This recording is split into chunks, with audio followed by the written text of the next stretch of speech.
ఏ వస్తువైనా సరే కంపెనీలో 5 రూపాయలకు తయారైతే కస్టమర్ కొనేది 20 రూపాయలకు.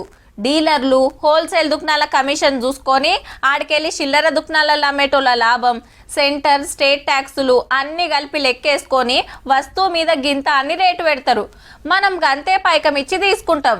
కొన్నిసార్లు ఉన్న రేటు మీద కూడా ఎక్కువ గుంజుతుంటారు కొందరు. అదేరే ముచ్చట అనుకోండి.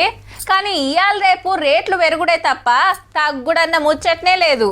అయితే పబ్లిక్ అంతా జరంత నిమ్మలవడే ముచ్చటేందంటే జిఎస్టీలా 12% స్లాబ్ లేపేసుడో లేకుంటే అండ్లున్న కొన్నిటి రేట్లు దించుడో పక్కా అని ప్రచారం నడుస్తుంది ఢిల్లీలా.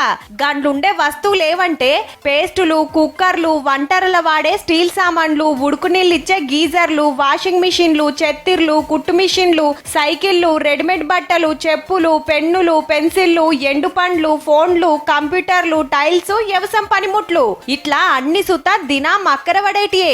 వీటి మీద ఇప్పుడు 100కి 12 రూపాయల ట్యాక్స్ ఉంటే 5 రూపాయలకు దించే ఆలోచన చేస్తురట సెంటరోళ్ళు.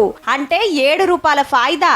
ఈ నెలలనే జిఎస్టీ మీటింగ్ పెట్టి ఫైనల్ చేసే కోపుందట. ఎంత లేదన్నా తక్కువ 40,000 కోట్ల రూపాయల భారం తగ్గినట్టే పబ్లిక్ కు. ఇప్పుడు జిఎస్టీలా 0, 5, 12, 18, 28 ఇట్లా 5 తీర్ల ట్యాక్సులున్నాయి. తప్పకుండా కొనాల్సిన వాటి మీదనే ఎక్కువ ట్యాక్స్ గుంజుతాన్రని ఎప్పటి లొల్లి నడుస్తుంటే ఇప్పుడు సగవేట కార్యం ముంగటికొచ్చిందన్నట్టు. 12% కెంచి 5% దించే కంటే 0 వేసి ఇంకింత పుణ్యం కట్టుకోండి సార్లు.